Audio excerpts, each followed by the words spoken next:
Hi, Hi, B. How are you? I'm good. How are You're you? hot. Yeah, I hear it's very hot in Sweden. Oh One, well, yeah. thank you.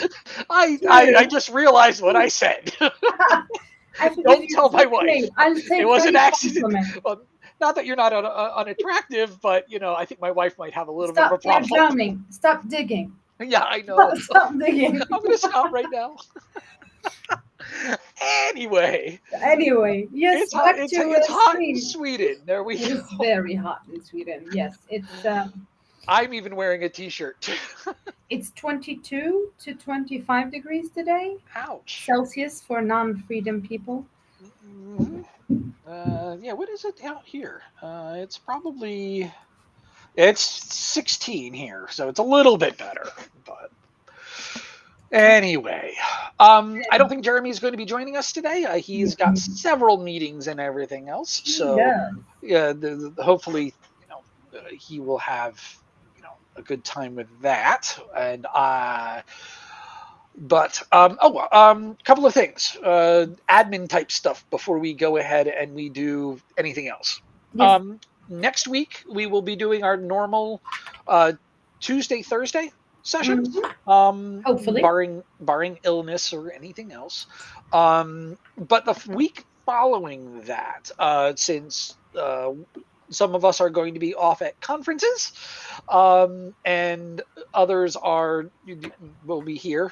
We'll be taking a little bit of a break so that we can go ahead and concentrate on conferences and stuff like that. So we will be Jeremy will be at Dynamics Minds, um, and then we'll come back. We'll do a couple. We're going to be back for a couple of weeks then, but then we'll also take a break on the week of the 24th, because Jeremy Okay. and I will be out at Tech Days. So come if Yes. you guys are here. Go ahead and come if you're planning on going to Tech Days.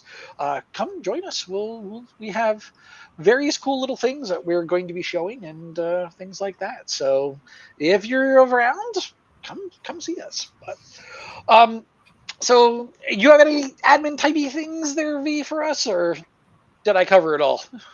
I think you covered it all. Excellent.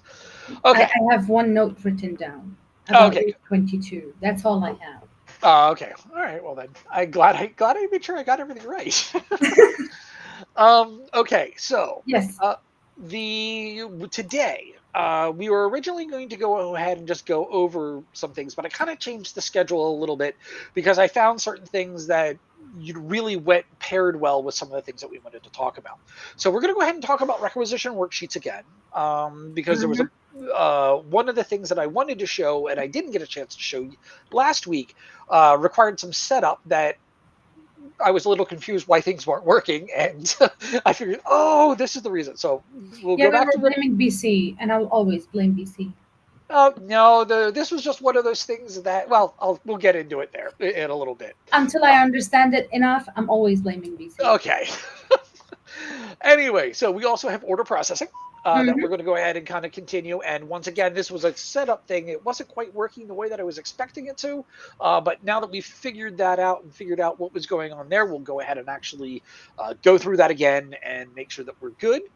And then we're going to get into document archiving, as well as what the retention policy is, which is how long we can go ahead and keep some documents for and how to get that set up. Finally, well, not finally, but the next thing we'll go ahead and talk about is the sales and purchases, the document discounts, and the line discounts, as well Hmm. as the new pricing sheets that BC has implemented for. I think it's due to. We'll see this, but I think it's due to arrive in 26. But you can get it and use it early, which is and this the new the pricing sheets and stuff is a lot better than what was originally set up and used. So we'll go ahead and go over the new stuff, and we won't, go ahead and take a look at the older things, at least not right now. Now, if people want to have us go over that, that's not a problem. But comment, we can always go ahead and add it to a session later. We're then going to go ahead and kind of talk a little bit about basic inventory, namely item references as well as substitutions. Um, what we'll do with that is we're going to go ahead and say, hey, this is how to set. We'll talk about how we're going to go ahead, how in case of people knowing that, like having other references to items, such as like a barcode or what is the vendor, what's the vendor item number or the vendor information, and what happens if they have several variants of that particular product. Some Mark. things is right along the same line. If we have an item that we're out of stock on, but we have this other item from another vendor that's the same item, we just don't normally sell it. How does that work? How can we substitute one particular product for another if if it's interchangeable or if it needs to just be a suggestion? If we're lucky, we're going to go ahead and, if depending once again, depending on how much time we have, if we have, we'll try to go through extra locations, Mm-hmm. just a couple of other points and things like that in preparation for doing an item analysis and bin like, talking about bins a little bit. Since this company that we're setting up isn't using warehousing, bins are work a little different. So if we have the opportunity to, we'll go ahead and talk about that. If we don't, we'll go ahead and just move that to Tuesday. So, and, so that should be a good kind of plan for the day. Once again, if anybody has questions or anybody wants to chat or anything else, please go ahead and ping us. It's great. Well, having the interaction is wonderful in order to go ahead and do, to help out. So, okay. We good? Anything else? Yeah, it's just that when you were really talking, it's the your voice got muffled. I don't know Oh, what happened to your microphone, and I okay. tried to, but Is it better now? yes. Cool. Okay. I know when I start talking like really fast, sometimes it just doesn't work. But okay. Anyway, Yes. so we are going to go ahead and talk about the requisition worksheets and what happened with that. One of the things that when I was trying to go ahead and do this last week, um, under our requisition worksheets. You know how we were talking about this and having the like drop shipments and special orders? We got that to work just fine. However, let's Screen, Mark. The huh? screen. Screen. Yeah, you haven't shared the screen. Oh, oops. Thank you. That would help now, wouldn't it? Anyway, Anyway, as I was saying, we were talking about requisition worksheets, and we did get the drop shipments and the special orders to work.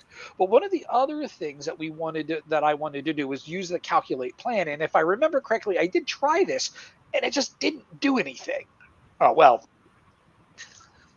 in that particular case, I didn't enter a starting date, but that's beside the point.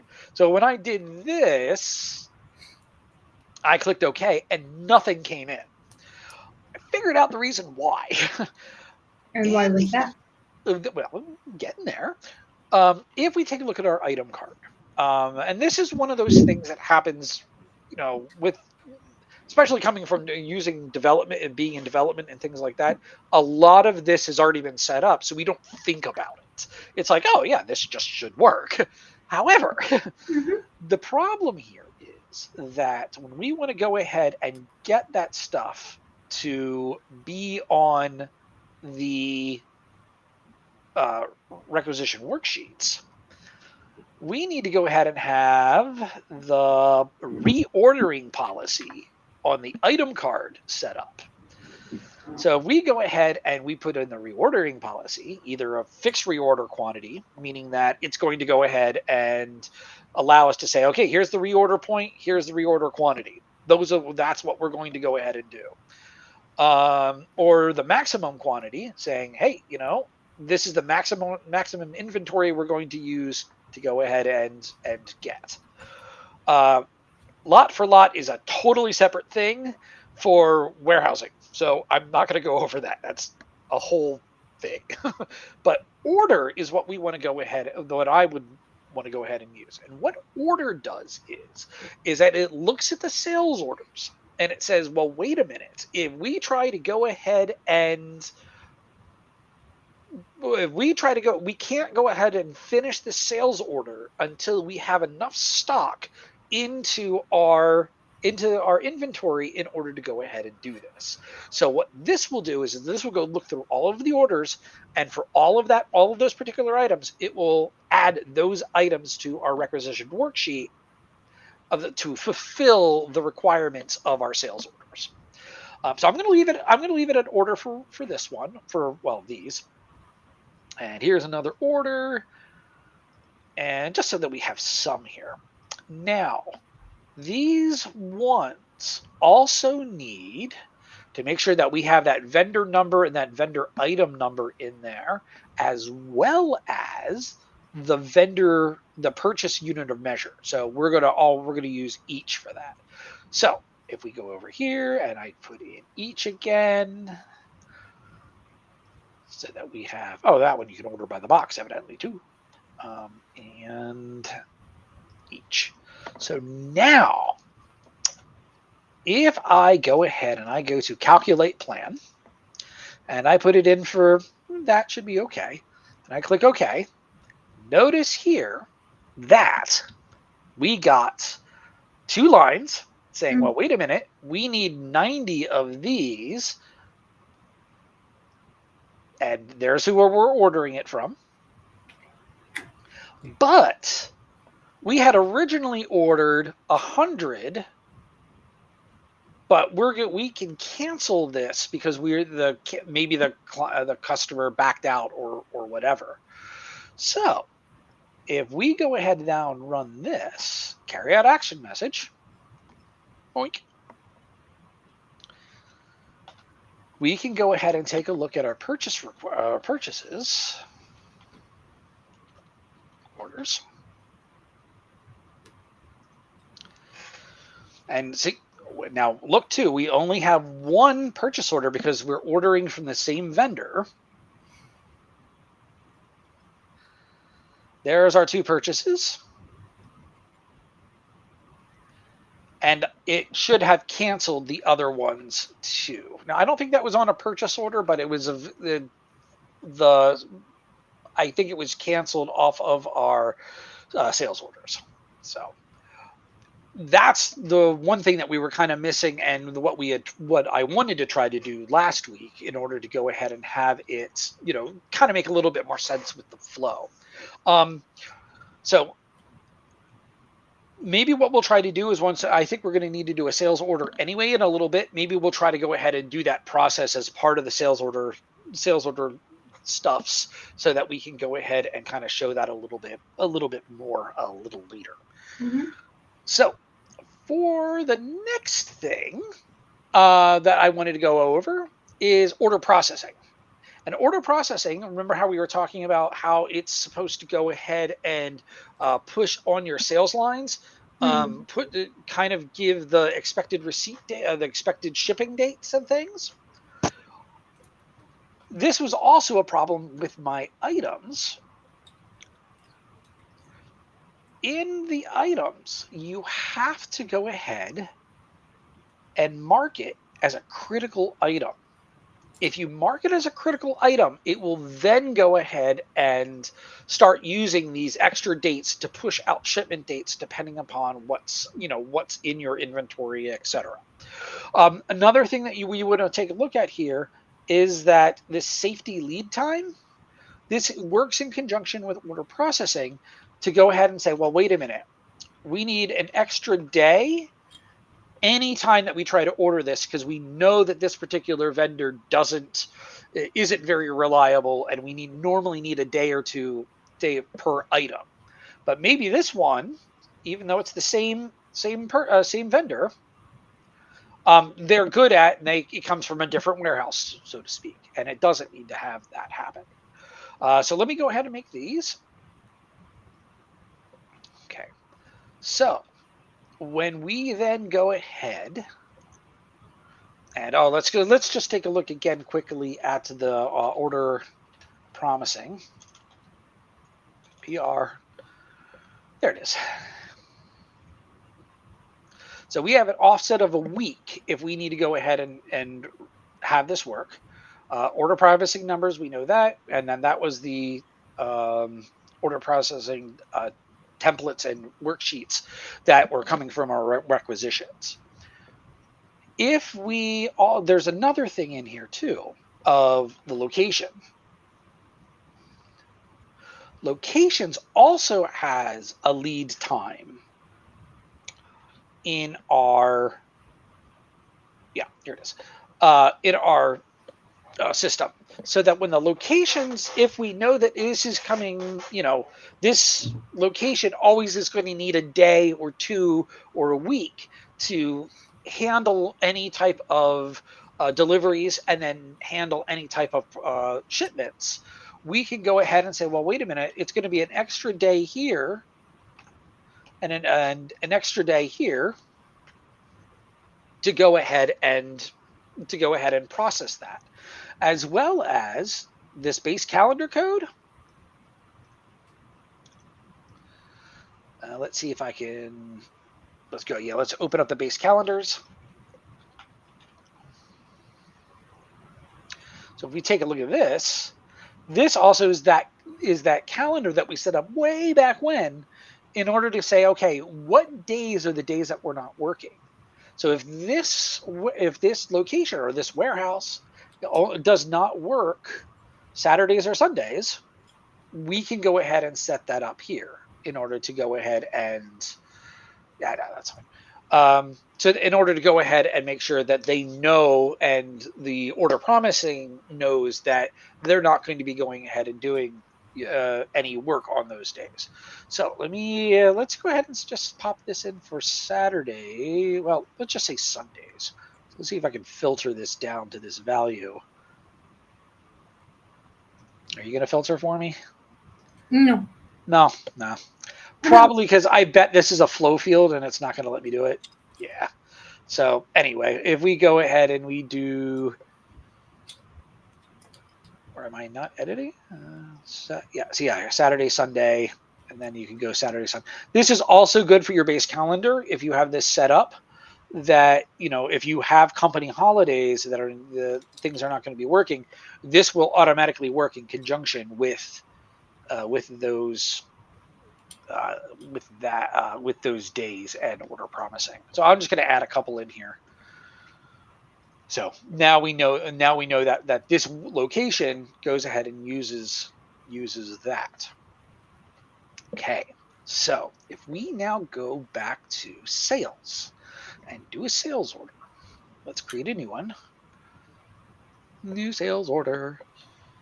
Now, keep in mind that if you go ahead and you change any of that order promising and stuff like that, it's not going to, you might have problems applying it to an existing document.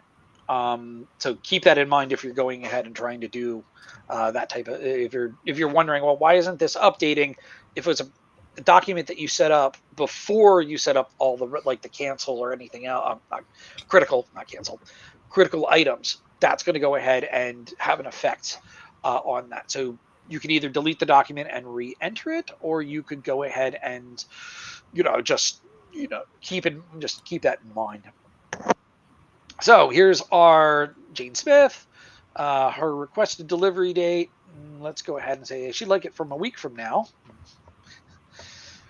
Don't think that's going to happen. But, and up here you can see that, we have a due date, we've got requested delivery dates, and promised delivery dates. Now this is on the header level. What we really want to go, went back too far. What we really want to look at, though, is what's on the line level. So that when we go ahead and we do our item, and we'll order some chewy dog bones, we will do some luxury cat beds, and some parrot stands, I guess. And we want to make sure that the location code is set so that the system knows that to take into account those lead times that we set on that location. So then we can go say, okay, well, she wants, chewy dog bone. She wants 60 of these. 10 of these, and 25 of these. Why not? Hmm? She just bought 60 chewing bones for a dog. So Yep. why not? Well, remember too, maybe Jane Smith is a part of a company that resells this stuff. Sure. So yeah, I'm just saying.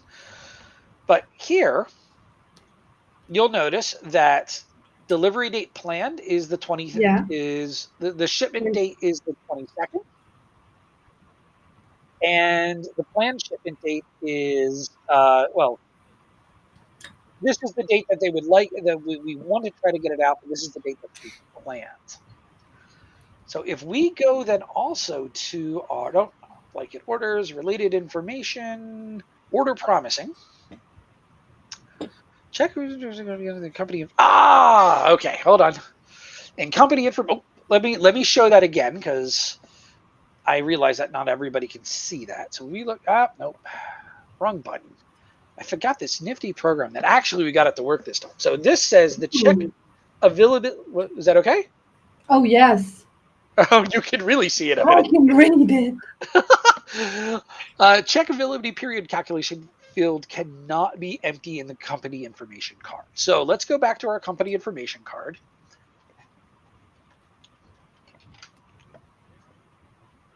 Company info. There you go. And then shipping. I believe it's under the shipping section. Base calendar code. Oh, we might as well set that too while we're here. Check availability period calculation. So defines the length of the period after the planned shipment date and demand lines to which the system checks for the demand line stuff. So let's go. Maybe we'll do just current week. So now if let's see if this will pop open now for order promising. Ah, here we go. So for the parrot perch stand, currently what we have all of this sorted out as is that requested shipment date is going to be the is we should ship it out by the 22nd, but the requested delivery date is going to be the 23rd. So it's hopefully only going to take us a day to get that over to them. But so in this particular case, Mm-hmm. notice how we have enough availability, 57, to go ahead and fulfill this. So in reality, since we have all of this stuff in our warehouse right now, we should be good to go ahead and get that out to them. So that's good. Let's go ahead and see what happens if we increase this to. We had 57 in the warehouse, right?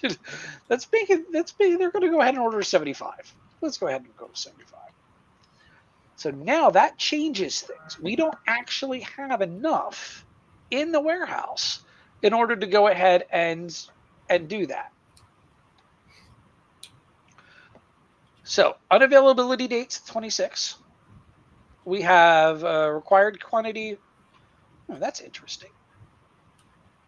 Notice how this said we had the availability of 7, but we had like 57 last time.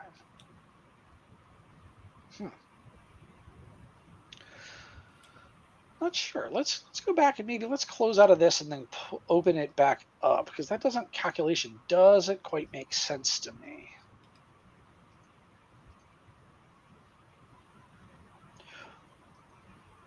No, it's still doing that. I'm wondering if it was thinking that, since we had it on a order already, it was thinking about that. In either case, we do know that we. Okay, you know what? Let's do this.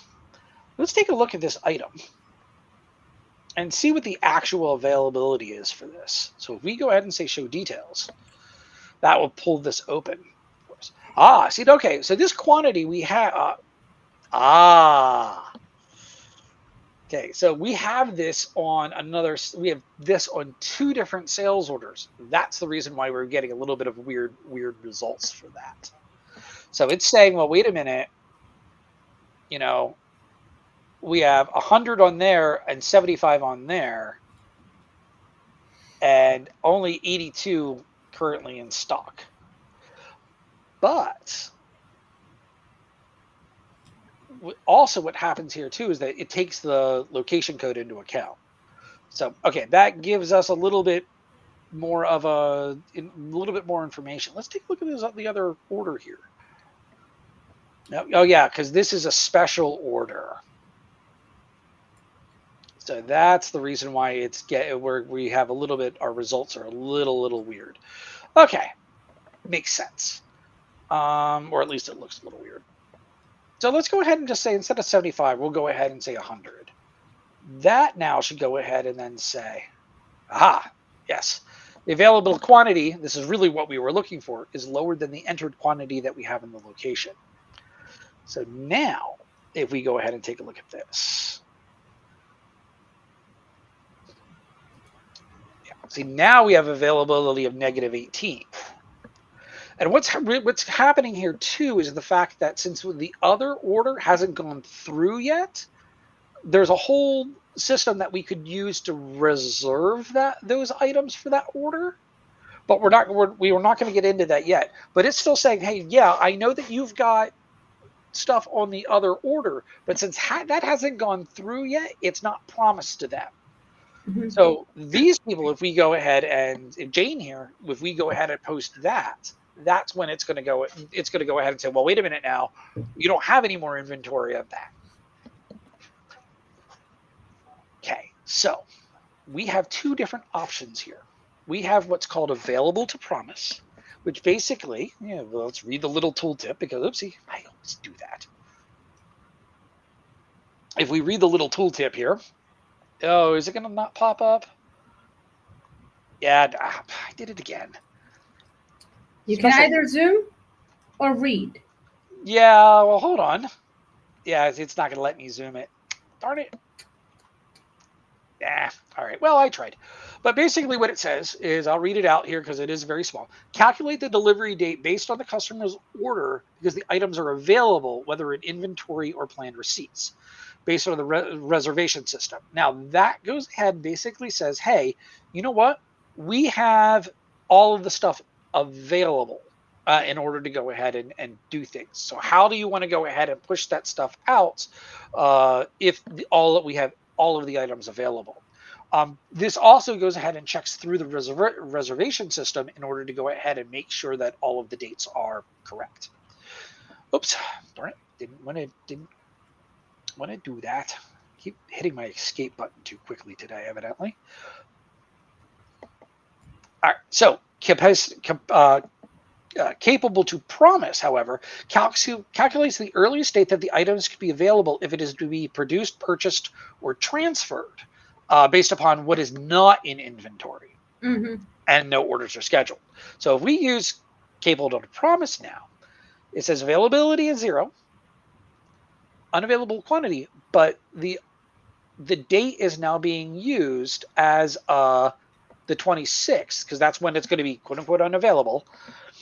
And the planned delivery date is now being, because of all of our lead times and things like that on the item and on the location card, and if we had stuff, well, yes, on the location card, and any other shipment times that, like, for example, if we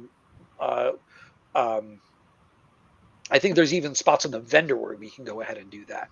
It's the planned delivery date isn't going to even be until the 27th. So it's giving us another week in order to go ahead and do that. So if we click accept, it will update, BC will automatically update all of these dates down here for that one item for us so that we know when things can get shipped. Okay. We can do the same thing for the other lines. And since we have availability of this, we can just say available to promise, and then it goes, okay, well, yeah, this is fine. All of your items and everything else are well, this item we have in stock. No, there's no other reservations or anything else. We're good to go. So, okay. So that's the order promising system. It basically does go ahead and says, hey, you know what? If you are using reservations. Uh, how can we make sure that we can go ahead and get the correct delivery dates out based upon the lead times that we know about in our system? This also comes into play if you're doing any type of assemble to order stuff, or if you're manufacturing it yourself in your warehouse. Okay, this item we know takes a week to go ahead and assemble. Great. This will go ahead and the system will go ahead and help your clients or your user to go ahead and understand when and where, or when the shipments are hopefully going to be going ahead and being able to get out. I wanted to check for one other thing here while we're talking about this, which I don't think is going to be here. What I is it? know. Oh, there. We also have that this order promising up here at the top. And when we do that, clicking on it from the top, it's going to go through all of it rather than just going ahead and for all of the lines rather than going ahead and doing them one at a time. So I just wanted to point that out that was available for you in order to do. Good. Now that we have this, and now that we have this on our system, let's go back to reservations for one moment, because we know that there are some unavailable items and we need to order them. Requisition worksheets. So now let's delete this one off too, because we know that that's not there. Oh, and you know what we also should do? What? Delete out that purchase order that we created before, so that it doesn't tie into this as well. Yes, we're going to go ahead and just delete that, because we want to go ahead and kind of say, okay, well, yeah, we know that we have these requisitions, because we need these requisitions because of the fact that we know that these things are coming up in the future. So if we click OK here, because we have our starting date and ending dates in here, there we go. And notice on here, we have that 18 that we were missing for that parrot perch stand. And the rest of these, remember too, are the special orders that we had in our system as well. Yay. Make sense? It does. Sorta? It does. Okay. Good. At least to me. I don't know. If people want to leave comments, they're more than welcome. Yep. Okay. So that's kind of seeing how that flow through happens, and how those the order promising does tie in with requisitions, as well as calculating those lead times in sales. Purchasing also has the same thing. It works the exact same way, with the exception of you're doing it from the obviously you're doing it from the vendor side. So if we just go ahead and click one of our vendors here, you can see up here we'll have that same option. Functions. Other. I lost it. Where did it go? That's warehouse. I thought that the drop shipment special order. That's not what we're looking for. What are you looking for? The order promising, because there's a way. Oh no, that's not going to be there like that. No. Could it possibly be It, under the word order? no, because this isn't technically an order. It's Uh, we also have the same thing here for receipt information and things. It's the same concept, but it's just labeled receipts, because obviously we're expecting to receive the item. I thought it was here, but maybe I'm wrong. Maybe it's under the go away. Under part of warehousing, because technically that's what we would really be expecting it to come in under. Just let's see location code here. Make sure that we have it. 10. Just to make sure I'm not missing it, but That's reservation entries. Yeah, I'll have to look that one up for you folks because I could have sworn that there was the same functionality was here with to do it this way. But yeah, plan. Here's our see. You can see that it's going ahead and saying, okay, here's the plan. It's still adding that lead time calculation. So I don't know. I don't think I'm thinking it's just doing it automatically for us because there's no way, there's no need to go ahead and say, well, to modify these due to, well, because we're not selling them. We're actually just waiting for it to be received. So once again, too many different versions of BC in my head. But okay. So let's go then to, all right. So that was order promising. Document archiving. Yes. In BC, we have the ability to create archives of or snapshots of sales orders of, well, a lot of things, of sales orders, sales quotes, purchase order, purchase quotes. And what that basically does, oh, even, you can see down here blanket orders and whole 9 yards. What this actually does is this allows us to go ahead and do, let's see, I think do we have any sales? No, not any sales quotes. If things get changed, sales archive. We don't have any sales. Oh, you know what? Maybe it's not turned on because you do have to turn this on. Sales and receivable setup. And if we look down here, archiving. Okay, so this is what's going on, is that if we create a sales quote, it will always archive it. But one thing it won't do is archive the actual orders without turning that on. And we could also say sales of the blanket, you could also archive the other ones. And if it's not turned on here, I bet the purchase side isn't turned on either. Purchases and payables. So down here, yep, archive always. Oh, this one does have archive orders turned on. So, and if that's the case, let's see if we have any purchase order archives. Do we have? Yes, we have some purchase order archives. So what happens with this?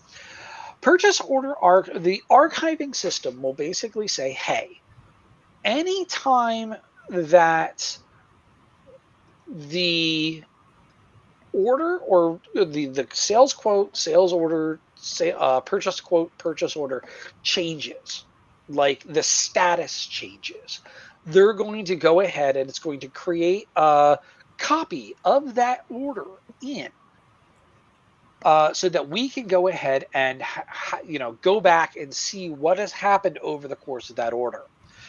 If you take a look here, this one here that we did back on Tuesday, this was probably due to the reason why it got archived is, well, first off, we changed the location code in some spot. But the reason why this got archived was probably because of the fact that it was under the approval. So this is what it looked. This was the first version of this. And here's the second version. And it happened 5 minutes apart. But we can see, have that snapshot in time and back in, so we basically, so we have that snapshot in time of what it looked like for each version of that. It's very handy to figure out, okay, what if there is an error? Was there, did something happen to the order? Did somebody enter something incorrectly? Or did somebody say, hey, you know what, I'm going to go ahead and give them these 5 items, and then the next one, and then in the next part of the archive, there's 6. So something as, we have, so yeah, around this particular time, the customer called and ordered an extra thing. So it's a way of going ahead, or we ask the vendor to go ahead and buy an extra thing. Um, so that allows us to go ahead and keep track, or allows BC to keep track of what's going to happen and how, how that has progressed over the time, or over the cycle of the life cycle of that sales order, of that sales quote, or the sales purchase orders, or whatever. These, as you can probably realize, these can you can get a lot of these in all the time, for 50 or 60 a day. That can happen. um so what a good idea is to do is, there is something called the retention policy that BC has. The retention policy is basically saying, hey, for some logs, some items, some tables, how long do you want us to keep those records? And in here, changelog is a big one. The changelog functionality allows you to set up a different tables, Yeah. or fields, so that if those have been changed, and that one can balloon very, very quickly. Uh, with if you have it turned on. The retention policies will go ahead and basically say, hey, you know what?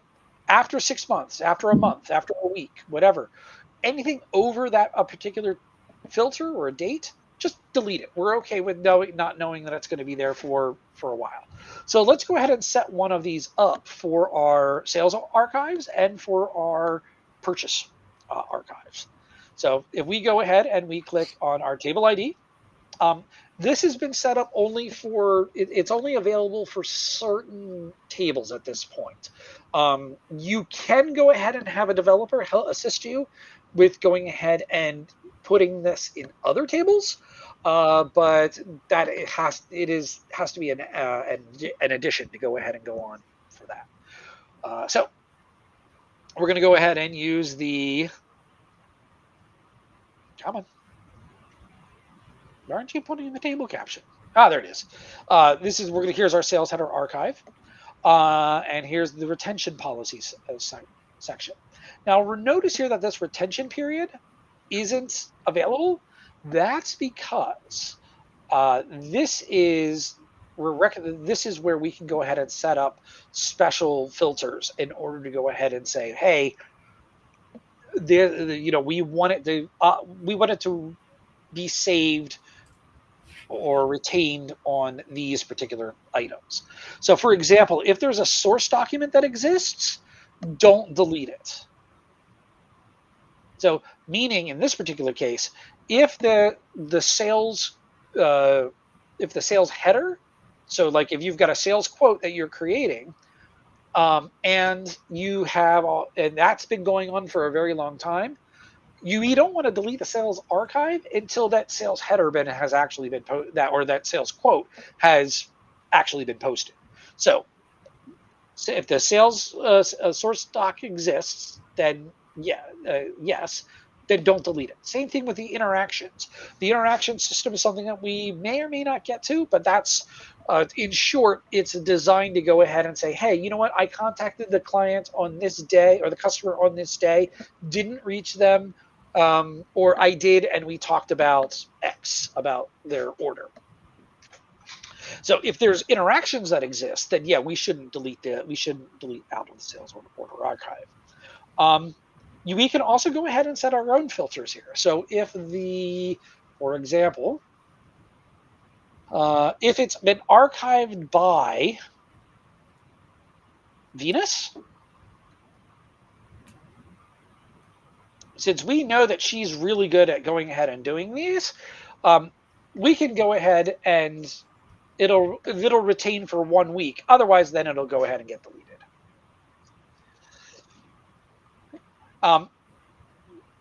Otherwise, here is the field number that it's going to go ahead and base that off of.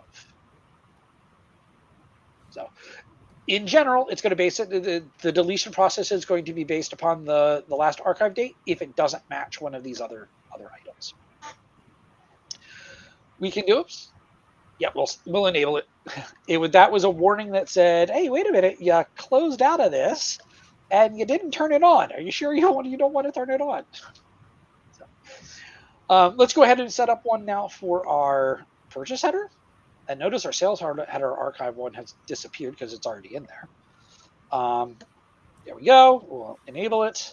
And that has the same type of retention policy here. So let's go ahead and add our archive by Venus in there and set it for a week because she knows what she's doing.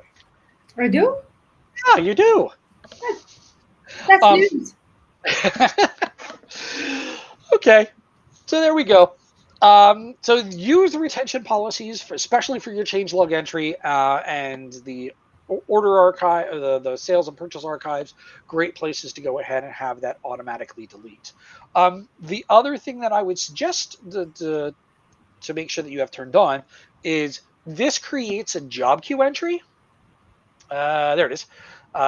Here, make sure that this gets turned on and your job queue is running, because that's how it's going to go ahead and, or it's now the task scheduler, but that's how it's going to go ahead and actually check and do that. And you can see here that in this particular case, it's going to go ahead and do it, at 10 o'clock. It just has never been run because this is a Docker container. So there we go.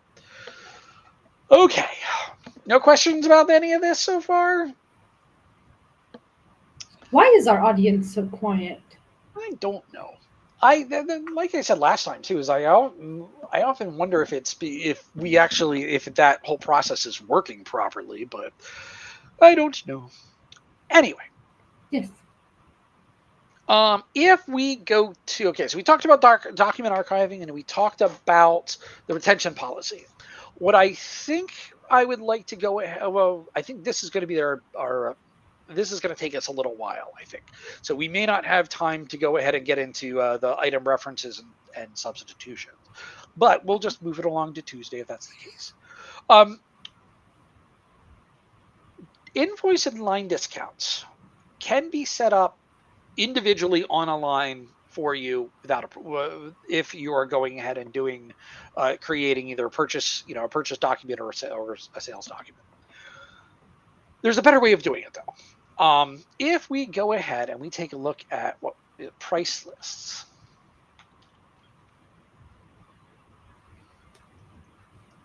Oops, wrong thing. Not that one. I wanted the actual price. That's the report. Prices overview. Here it is.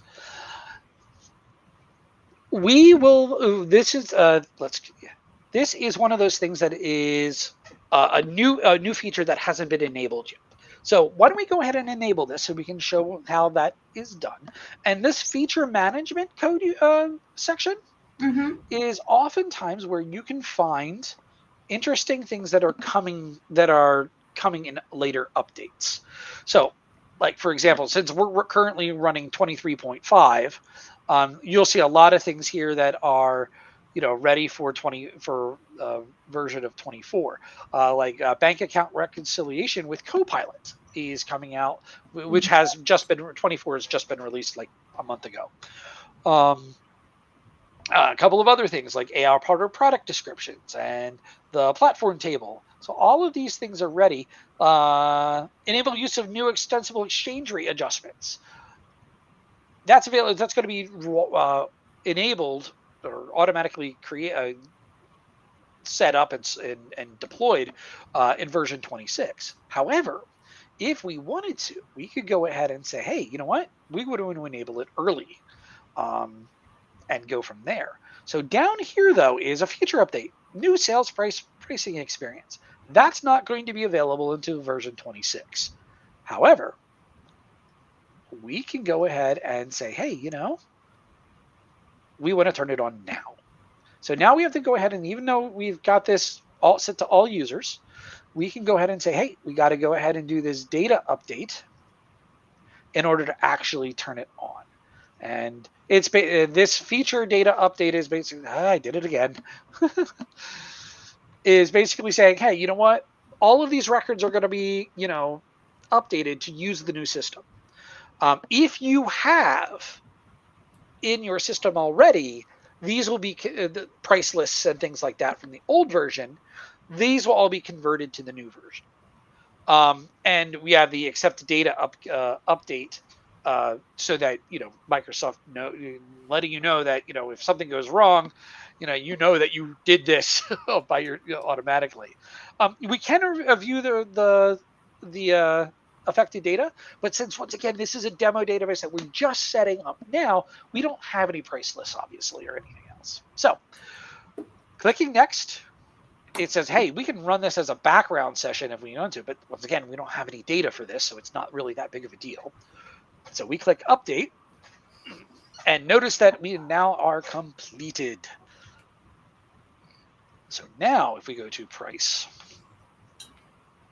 overview, we can see how to set up discounts for various users. And well, okay, we can go ahead and set up discounts for vendors or for customers, or for individual items, to go ahead and say, hey, you know what? We're going to have a sale on our squeaky dog toys. So you know what? If you order, well, let's just set one up. That might be easier. Price worksheet, I think.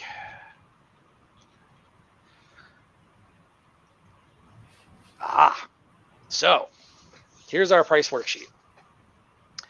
We can go ahead and say, hey, you know what? Price type is any, or is it for just for sales, or are we just purchasing something from somebody? So maybe we have a special contract with our vendors for those squeaky dog toys. Let's do that. That sounds like a good idea. Assign to group vendors. Update the multiple. Oh, that's, yeah. If we had multiple price list codes or price lists, we could go ahead and do that. That's basically setting. We can set a standard set of these into various sections. So here's this. We have all vendors. Well, let's go ahead and say vendor. We have a special deal with the Paws and Relaxed Pet Supplies. If we buy the Chewy dog bones, and we have, if we buy at least 100 of them at a shot, we can go ahead and get them for, instead of $5.99, we can get them for $3.99. That's a nice discount. Yeah. Or Or we can say, you know what? We automatically get a 15% discount. So if we do that and we say starting date is from May, and for the month of May, we will get a 10% discount for any time that we have a purchase order for the Chewy dog bones. Okay. mm-hmm. So that's good. So notice that this is in draft. This doesn't go ahead and do anything at all unless we go ahead and say implement price change.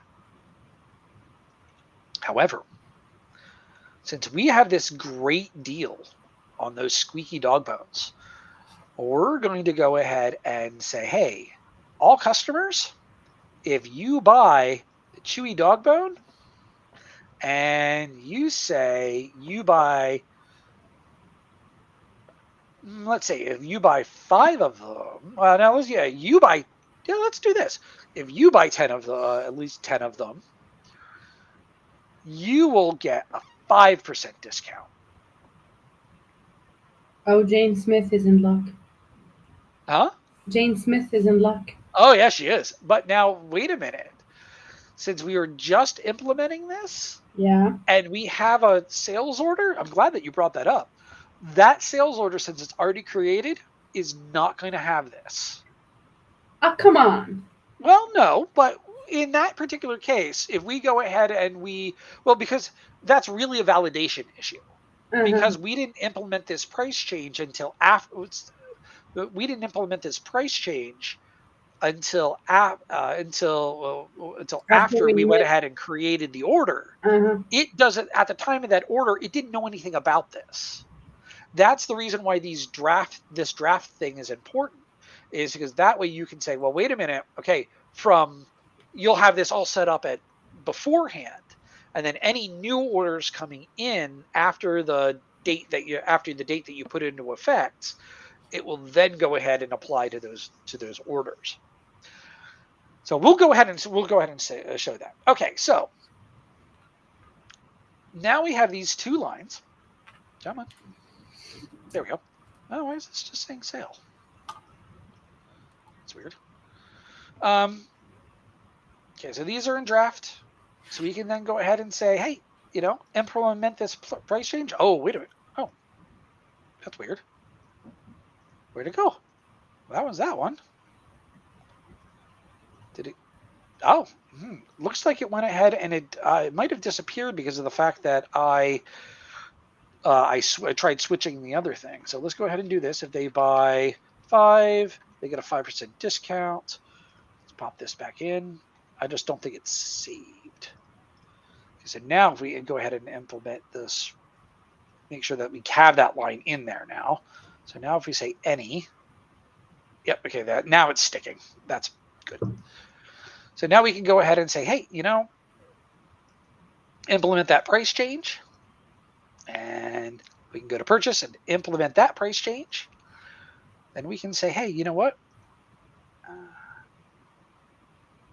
Yeah, I think that's a little bit of a weird thing because I would try to go ahead and say, hey, any, but it keeps moving it to sale, maybe because of the filter. But I'm not sure about that. That's interesting. I'm gonna take a note of that. I think that might be a bug. Maybe we'll see. Anyway, so we could go ahead and we can we can exit out of this, and we can say, if we take a look at our price lists,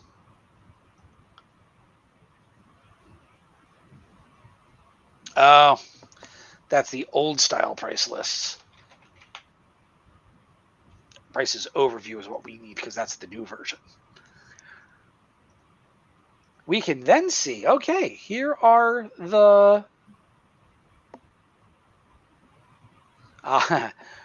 here are all of the ones that we have for this particular for our current discounts and things. Here we have vendor. Since we're purchasing it from that vendor, there's our unit of measure. If we buy 100, and then you can see that we get that 10% off down there. But here's for all of our customers, we have, if you buy 10, you get that 5%. Oh, we get a 15%. Mm-hmm. So these price lists can be pretty long. So you do have a nice set of filters up here to go ahead and use to say, hey, you know what? What is our beginning our start date or end date, or assigned to, were we just looking at vendors or customers, and have like different customer price groups, or actually either campaign. You can even use campaigns or jobs in with this.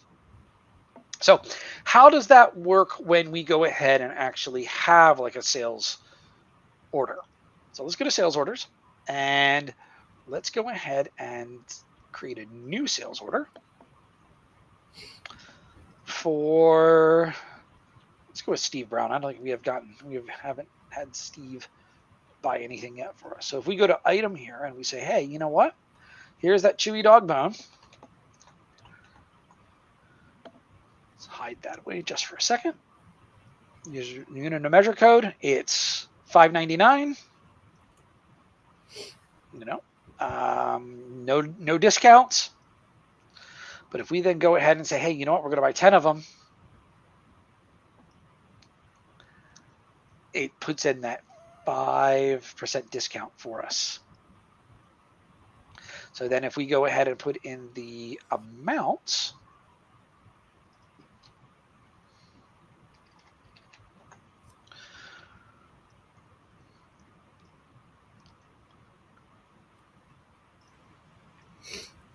there's the line amount excluding tax, but including the discount.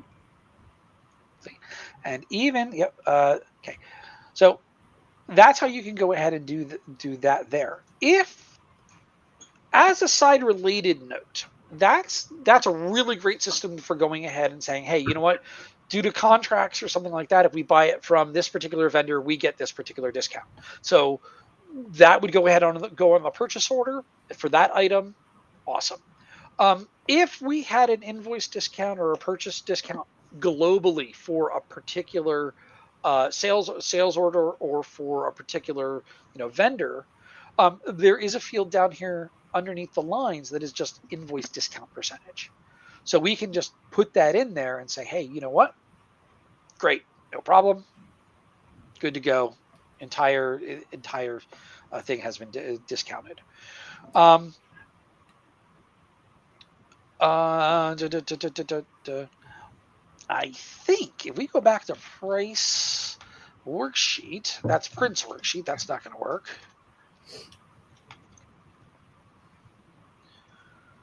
If we go to sales, just a particular customer, and we say that, wait a minute, Emily White, so this is still product type. We can say, wait a minute, we can go ahead and say, hey, item discount. I think, no, that's not going to work. I thought there was also a way to do this globally. Mm-hmm. To go ahead and say, hey, wait a minute, every invoice that this particular customer wants, or every invoice that like a vendor wants, has like a 5% discount or something like that. But I don't think that's available. Or I'm once again misremembering the old pricing system and not thinking and going, well, wait a minute, the new pricing system doesn't allow for that. So I But thought that since was we've there, but already said that this item is discounted at this price, why do we need to do that? Why do you think we need to do that on a, like, per for a vendor?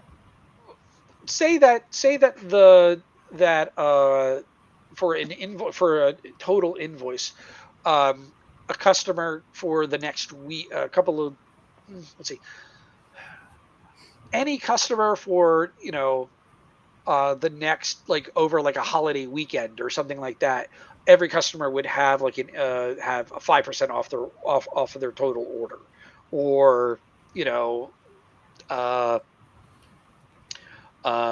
or like there's a holiday of, like I said, holiday of some Yeah. sort, so everybody gets a 5% total off. That's the reason why you would use something like that. It's not often, but it can happen. Okay. So just saying. But anyway, you can still do that though with the 10% there for on the order, or on the invoice itself, or the invoices itself for that. So okay. Um, so yeah, that does take care of that. So actually, it looks like we do have time for doing a little bit of item references and stuff like that. Okay, item references. Item references is a system that allows us to go ahead and identify maybe different items Yeah. that are the same kind of thing. Item references. There you go. Or have references like numerical, like the references to what another system would refer. What our item number doesn't necessarily mean what the vendor item number is. So, or like in a catalog or something like that. So, for example, here we have a vendor for this particular item, and what is the actual number? So this might be the SKU for for the particular vendor. Okay. Um, and then if they had variants, now what variants are the same item, but might be slightly different in maybe color or shape or size. So for this particular case, this is our chewy dog bone. Maybe we have if I can type, 1000 red. So this is chewy dog bone red. And maybe we have one that is blue. And you can actually block those variants um, by sales or by purchasing, or even totally, if they've gone out of stock or whatever. This is also, sometimes I've seen this where people go, come on, people have gone ahead and said, hey, you know what, this is even though that it's, a chewy dog bone, we have one for a special one for Christmas.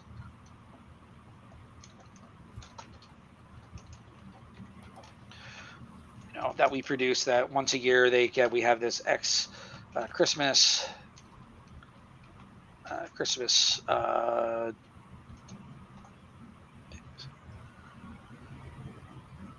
okay.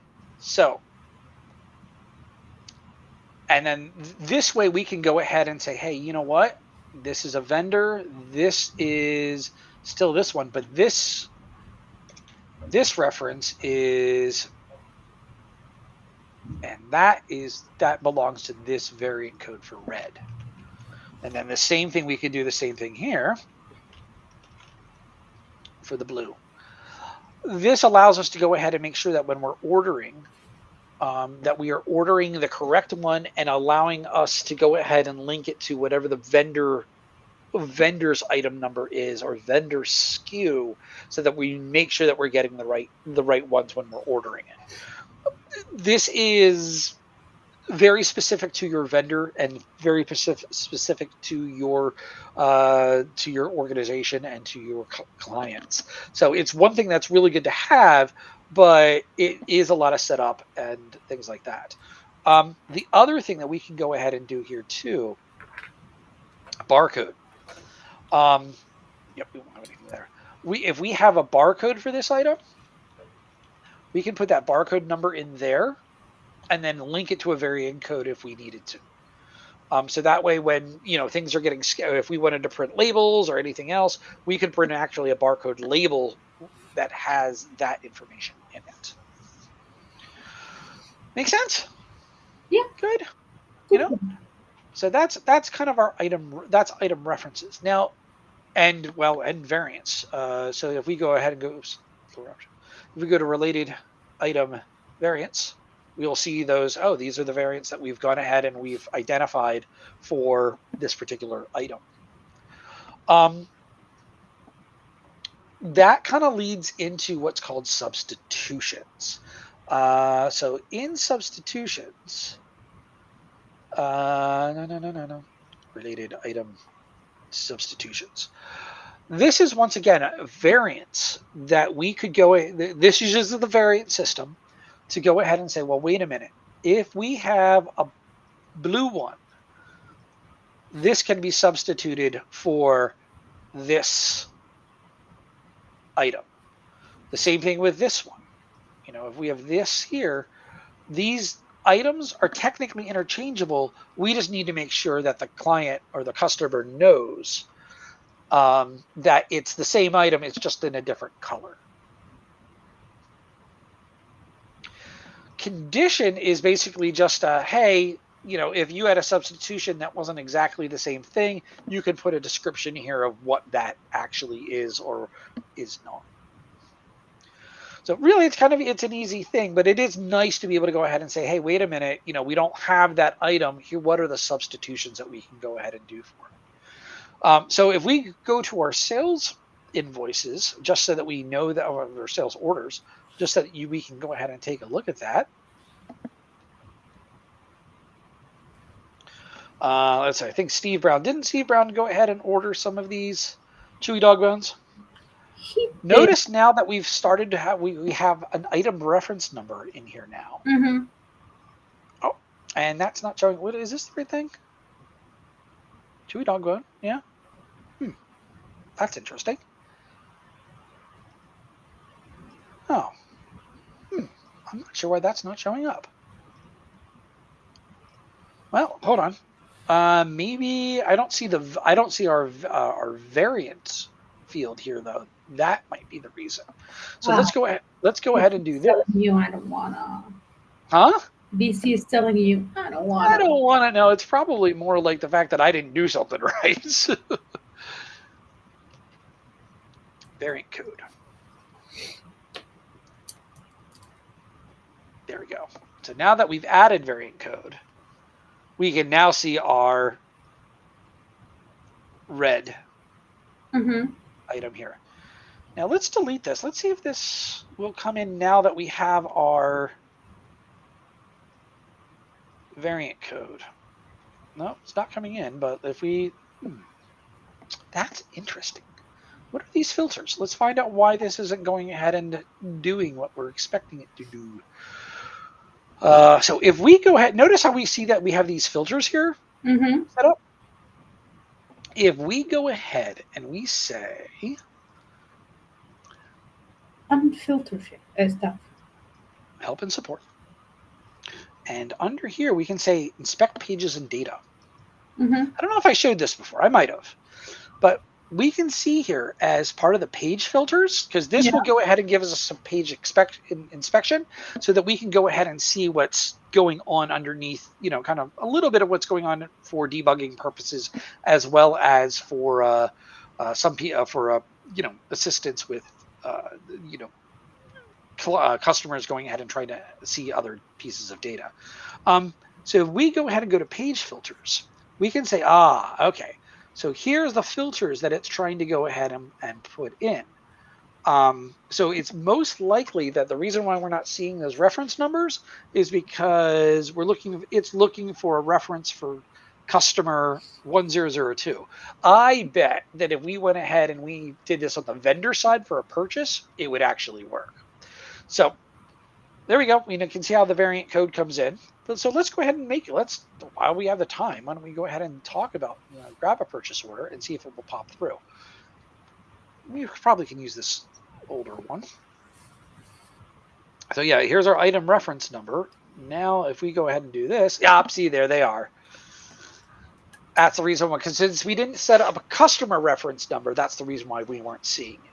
This needed to be since we only had set up a vendor reference information, hence the reason why we were going ahead and we were saying, okay, it now found it because of the filters. That's a great way too to go ahead and figure out why you're not seeing things when you think that you are. You can go through and go ahead and say, hey, there we go. That's a good spot for that's the reason why. So anyway, Pause and relax, pet supplies. Okay. Yes. I'm thinking that this is probably a good spot to kind of wrap up for today. Yeah, stop for the day. Because if we try to get into the locations and the item analysis, It's that gonna really should be done together, and that's going to take us more than 15 minutes. Yes. And since I've got to go pick up my son at school, Yes. I'm going to go ahead and I think this is a good stopping point for this particular session. But we will do is we'll come back on next Tuesday. Which is what is next Tuesday? The 18th. Right? No, not the 18th. What am I Next saying? Tuesday is the 21st. Yes, the 21st. The 21st at 2:00, and we'll start on going ahead and looking at the locations and then item analysis and bids. Yes. It's We're 2:00 in Scotland, not in Central. Oh, yeah. Sorry, 2:00 in Scotland. 3:00. 3:00 in Sweden. And wherever else you are in the world. It's 9:00 on the East Coast of USA. Good job. I wouldn't have I remembered. know. I am starting to be good at my job. Oh, you were always good at your job, baby. No, but up until last week, I had a paper sheet here next to my screens where I had different time zones, and Greenwich time zone is different from this time zone. Setting up meetings from people all over the world is a bit difficult. You think? I know. Anyway, so I'll see you next Tuesday. Okay, and like I said, we're going to go ahead and at least go over the locations, a little bit about locations, some about the doing some item analysis for Yes. for the inventory, as well as talking a little bit about bins. But since bins are really part of warehousing, we'll get a little bit in there about that. The last, and I will. We're coming up to basically what I was going to say is we're coming up to the last kind of final bits and pieces for setting up this for the Plays the Thing company. Mm-hmm. So we might move on to creating a new company. uh I don't know about next week, but well, not next week, After Dynamics Minds. but after Dynamics Minds, yeah. After Dynamics So, Minds. but yeah, so we'll go ahead and we'll talk about other things that we'll go ahead and do at the start of next Tuesday. So, Absolutely. okay, you Until have a next time. nice day, the rest of your day there, V, and You too. I will see you next Tuesday. Yeah. Bye.